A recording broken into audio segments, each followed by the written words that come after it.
Chicken में पालक का पेस्ट डाल करके जब आप इस नई रेसिपी को बनाएंगे तो खाने वाले सभी उंगलियां चाटते रह जाएंगे। तो चलें जी अपनी मज़ेदार और ज़बरदस्त इस रेसिपी को बनाना शुरू करते हैं। बिस्मिल्लाहिर्रहमानिर्रहीम। अस्सलाम वालेकुम। उम्मीद है आप सब ठीक होंगे। तो इस इंतहाई मज़ेदार सी रेसिपी को बनाने के लिए सबसे पहले तो हमने यहाँ पर ले लेनी है पालक। अब पालक जो है ना, यहाँ पर मैंने आधी कट्टी ली है। इसको आपने अच्छी तरह से साफ़ कर लेना है। मैंने इसकी डंडी वाली साइड उतारी है और इसको आपने धो लेना है।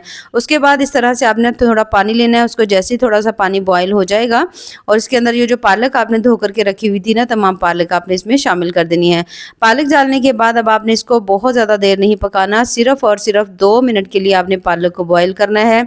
इससे ये होगा कि इसका कलर बहुत ज़्यादा फ्रेश रहेगा और बहुत ज़्यादा अगर आप ओवर कुक करेंगे तो इसका कलर जो है ना वो ब्लैक हो जाएगा। तो यहाँ पर सिर्फ और सिर्फ 2 मिनट जब आप इसको बॉईल कर लेंगे तो उसके बाद यहाँ पर हमने फ्लेम को बंद कर देना है। फ्लेम बंद करने के बाद अब तमाम पालक जो है आपने इसके अंदर से निकाल लेनी है। अब पालक निकालने के बाद यहाँ पर मैंने ले लिया है बोल और उसके अंदर थोड़ी सी बर्फ़ डालेंगे और तमाम पालक जो बॉईल की हुई थी उसे इसमें शामिल कर देंगे। एक तो इससे ठंडे पानी में डालने से पालक का कलर बड़ा ही फ्रेश रहता है और दूसरा जो है ना, इसका कुकिंग प्रोसेस जो है ना वो भी रुक जाएगा। तो बस कुछ देर के लिए हम इसमें रखेंगे। उसके बाद यहाँ पर आपने ले लेनी है मिक्सी वाला जो जग होता है या जूसर वाला जग होता है वो आप ले लीजिए और इसके अंदर हमने शामिल कर देनी है पालक। ठीक है, पालक डालनी है आपने, पालक का पानी इसमें ऐड नहीं करना है। और उसके बाद थोड़ा सा इसमें धनिया डालेंगे और हमने इसमें शामिल कर देनी है 5 से 6 अदद जो है ना सब्ज़ मिर्चियाँ। अच्छा, सब्ज़ मिर्ची आप इसमें साबुत भी ऐड कर सकते हैं। पुदीने के पत्ते थोड़े से शामिल कर देंगे, इससे भी आपको जायका बहुत अच्छा मिलेगा। और उसके साथ थोड़ी सी बर्फ़ डालेंगे ताकि सभी चीज़ों का कलर जो है ना वो फ्रेश रहे। अब आपने इसमें पानी नहीं डालना, बिना पानी डाले हुए आपने सभी चीज़ों को अच्छी तरह से शेक कर लेना है। अब यहाँ पर आप देख सकते हो पालक हमने पेस्ट बना करके तैयार कर लिया है जिसका कलर बहुत ज़्यादा फ्रेश लग रहा है। अब यहाँ पर हमने ले लिया है गोश्त, यानी मैंने चिकन लिया है। चिकन जो है ना यहाँ पर तकरीबन 1.5 किलो है। अच्छी तरह से आपने इसको धो लेना है। धोने के बाद अब आपने इसे किसी छन्नी में ज़रूर रखना है, ठीक है क्या, ताकि इसके अंदर पानी बिल्कुल नहीं हो। आपने कोशिश करनी है कि इसके अंदर जितना भी पानी उसको आप ड्राई कर लीजिए। उसके बाद अब हमने जो पालक का पेस्ट बनाया हुआ था ना, वो पेस्ट आपने इसमें शामिल करना है। अब पालक का तमाम पेस्ट आपने इसमें शामिल नहीं करना, बल्कि 2 से 3 चम्मच जो पेस्ट है वो यहाँ पर आपने बचा लेना है। बाकी पेस्ट आपने इसमें डाल देना है। उसके बाद आधा कप से थोड़ा सा ज़्यादा मैंने यहाँ पर लिया है दही। आप पूरा कप भी इसमें ऐड कर सकते हो अगर इसमें डालना, क्योंकि चिकन जो है वो तकरीबन यहाँ पे 1.5 किलो है। अब यहाँ पर जो दही है उसे भी मैंने इसमें डाल दिया है। दही शामिल करने के बाद यहाँ पर हम इसमें डालेंगे स्पाइसेस। 1 चम्मच मैं इसमें शामिल कर रही हूँ नमक का और उसके साथ ही हम इसमें डाल देंगे तकरीबन आधा चम्मच जो है ना हम इसमें हल्दी का शामिल करेंगे। आधा चम्मच ही मैं इसमें डाल रही हूँ लाल मिर्च। उसके साथ ही आधा चम्मच आपने इसमें डाल देना है यहाँ पर धनिया पाउडर जो होता है और उसके साथ थोड़ा सा ज़ीरा पाउडर डाल लेंगे। थोड़ा सा आपने इसमें शामिल कर देना है मिक्स गरम मसाला, तकरीबन 1/3 चम्मच और कुछ दाने हम कलौंजी के डालेंगे क्योंकि इसमें भी बहुत ज़्यादा शिफा होती है। अब आपने इन सभी चीज़ों को अच्छी तरह से मिक्स कर लेना है। ये छोटा सा स्टेप करने से जब आप पालक को गोश्त के साथ इस तरह सभी चीज़ों को डाल करके मैरिनेट करेंगे तो आप यकीन करें पालक और गोश्त बहुत ज़्यादा टेस्टी बनेगा। गोश्त के अंदर तक पालक का जो फ्लेवर है ना वो जाएगा। तो आमतौर पर जब हम पालक गोश्त बनाते हैं तो बिल्कुल अलग तरीके से बनाते हैं, तो एक दफ़ा आपने इस तरीके को ज़रूर ट्राई करना है। अब यहाँ पर मैंने इन सभी चीज़ों को देख सकते हो अच्छी तरह मिक्स कर लिया। मिक्स करने के बाद अब आपके पास अगर कम टाइम हो ना तो कम से कम आपने इसको आधे घंटे के लिए ज़रूर छोड़ना है, लेकिन कोशिश करें आप इसको 1 से 1.5 घंटे के लिए छोड़ें क्योंकि मैरिनेशन जो है ना वो चीज़ का जायका टेस्ट डबल कर देती है। तो यहाँ पर मैं इसे तकरीबन 1.5 घंटे के लिए छोड़ दूंगी। उसके बाद आपने यहाँ पर ले लेनी है यहाँ पे एक कढ़ाई। कढ़ाई में हम शामिल करेंगे ऑयल। जैसे ही ऑयल हल्का सा गर्म होगा तो 2 अदद मीडियम साइज़ के जो प्याज हैं वो आपने इसमें शामिल कर देने हैं। प्याज शामिल करने के बाद अब आपने प्याज को मीडियम टू हाई फ्लेम के ऊपर आपने इसे कुछ देर के लिए पका लेना है। कलर चेंज नहीं करना, बस आपने देख लेना है जैसे ही प्याज जो है ना वो थोड़ा थोड़ा सा सॉफ्ट होना शुरू हो चुका है। जैसा कि यहाँ पर आपको देखकर लग रहा है प्याज थोड़ा सा हमारा यहाँ पे सॉफ्ट हो गया है। बहुत ज़्यादा ओवर कुक नहीं करना। तो उसके साथ ही हम इसमें शामिल कर देंगे फ्रेश कुटा हुआ अदरक लहसुन का पेस्ट, तकरीबन 1.5 चम्मच। अदरक लहसुन का पेस्ट डालने के बाद कुछ सेकंड के लिए इसे भी आपने हल्का सा भून लेना है जब तक इसके अंदर से भुने हुए अदरक लहसुन की अच्छी सी खुशबू नहीं आती। उसके साथ ही हम इसमें शामिल कर देंगे यहाँ पर टमाटर। 2 अदद मीडियम साइज़ के मैंने टमाटर इसमें ऐड कर दिए हैं और इसे भी आपने हल्का सॉफ्ट होने तक पका लेना है। तो जैसे ही आप देखो आपने सारा जो मसाला है ना उसको हल्का-हल्का सा सॉफ्ट कर लिया है, तो उसके बाद अब हम यहाँ पर शामिल करेंगे इसमें चिकन। अब जो चिकन है ना मैंने उसे रखा था तकरीबन 1.5 घंटे के लिए और बहुत अच्छी तरह से जो चिकन है ना ये देखिए यहाँ पे मैरिनेट हो चुका है।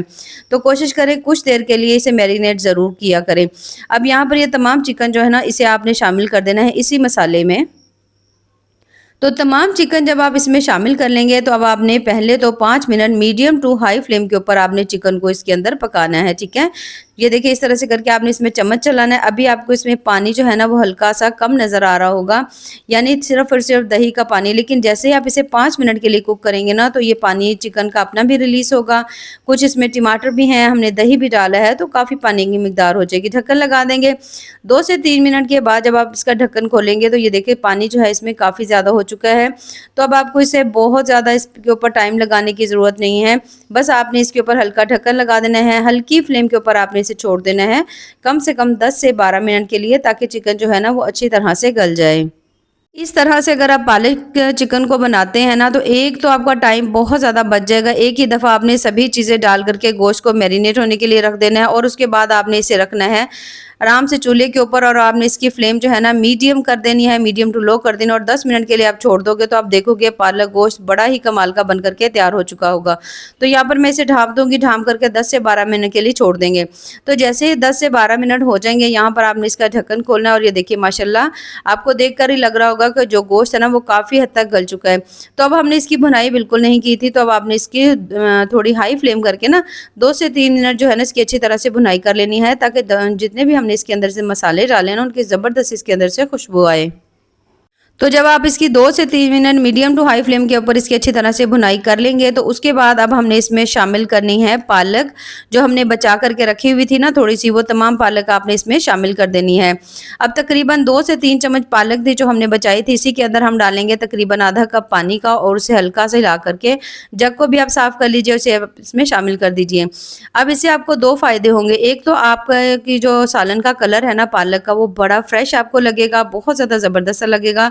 और दूसरा जो आपने चिकन पालक को मैरिनेट किया हुआ था ना उससे जो चिकन और पालक का जायका है ना वो आपको बहुत अच्छा लगेगा, यानी खाने में भी आपको बहुत ज़्यादा इसका टेस्ट ज़बरदस्त सा लगेगा और देखने में भी आपको इसकी लुक ज़बरदस्त लगेगी। तो दोनों तरह से इस तरह से अगर आप पकाते हैं तो आप यकीन करें आपको इसका जायका, फ्लेवर और लुक बहुत अच्छा लगेगा। अब बस आपने इसको हल्का सा इस तरह से करके पका लेना। थोड़ा हमने इसमें पानी शामिल किया है ताकि हल्की ग्रेवी इसमें बन जाए। तो जैसे इसकी हल्की ग्रेवी बनती है तो तब तक यहाँ पर हम ले लेंगे 1 अदद पैन और उसमें आपने शामिल कर देना है थोड़ा सा देसी घी। अगर देसी घी नहीं हो तो आप इसमें बटर भी ऐड कर सकते हैं, नहीं तो आप सिंपल जो घी होता है ना वो भी ले सकते हैं। थोड़ी सी आपने इसमें डाल देनी है सब्ज़ मिर्चें। सब्ज़ मिर्चों को डाल करके कुछ देर के लिए हल्का फ्राई करेंगे और उसके साथ ही 2 अदद मीडियम साइज़ के टमाटर थोड़े मोटे मोटे से कट करके डाल देंगे और इसे भी आपने हल्का सॉफ्ट होने तक पका लेना है। बहुत ज़्यादा सॉफ्ट नहीं करेंगे। थोड़े से कलौंजी के दाने डालेंगे, थोड़े से आपने इसमें तिल डाल देने हैं, तकरीबन 1 चम्मच आपने इसमें शामिल कर देनी है कसूरी मेथी और आपने सभी चीज़ों को हल्का सा आपने यहाँ पे फ्राई कर लेना है। तो जैसे ही आप देखो कि इसके अंदर से कसूरी मेथी की ज़बरदस्त सी खुशबू आ रही है तो तड़का यहाँ पर ज़बरदस्त तैयार हो चुका है। फ्लेम हमने यहाँ पे बंद कर देनी है और इधर जो पालक गोश्त ज़बरदस्त सा बन करके तैयार था इसमें तमाम तड़का जो है ना आपने इसमें डाल देना है। 3 से 4 चम्मच आपने इसमें जो है ना क्रीम शामिल कर देनी है। थोड़ा सा सब्ज़ धनिया डालेंगे, ढक्कन लगा देंगे और इसे दम पर छोड़ देंगे तकरीबन 1 से 2 मिनट के लिए, ताकि तमाम तरी जो है ना वो ऊपर आ जाए। और यहाँ पर आप देख सकते हो माशाल्लाह बहुत ही ज़्यादा टेस्टी इंतहाई मज़ेदार पालक गोश्त जो है वो बिल्कुल एक नए तरीके से यहाँ पे बन करके तैयार हो चुका है। इस तरह एक छोटा सा स्टेप करने से एक तो पालक गोश्त का टेस्ट बहुत ज़्यादा अच्छा आएगा, दूसरा सालन का कलर बड़ा ही ज़बरदस्त आएगा। तो आप भी इसे सेम इसी तरह से ज़रूर ट्राई करिएगा और ट्राई करके हमें कमेंट्स में ज़रूर बताइएगा कि आपको हमारी आज की जो रेसिपी है वो कैसी लगी। तो यहाँ पर मैं इसे निकाल रही हूँ, देखिए बोल में। अब यहाँ पर आप देख सकते हो चिकन बहुत अच्छी तरह से गल चुका है, पालक जो है उसका टेस्ट भी बड़ा मज़े का है और उसका जो कलर है ना वो भी बड़ा ज़बरदस्त सा लग रहा है। तो यहाँ पर मैंने इसके ऊपर थोड़ी सी जो है ना क्रीम इसके ऊपर शामिल कर दी थी। तो आप भी इसे सेम इसी तरह से ज़रूर ट्राई करिएगा और ट्राई करके हमें कमेंट्स में ज़रूर बताइएगा कि आपको हमारी आज की जो रेसिपी है वो कैसी लगी। इस तरह से पालक चिकन बनाना बहुत ज़्यादा आसान हो जाएगा, तो आप इसी तरीके से इसे ज़रूर ट्राई करिएगा। तो ऐसे ही मज़ेदार, ज़बरदस्त और टेस्टफुल सी रेसिपीज़ के लिए हमारे चैनल का विज़िट करें। बाकी दुआओं में याद रखिए। अल्लाह हाफ़िज़।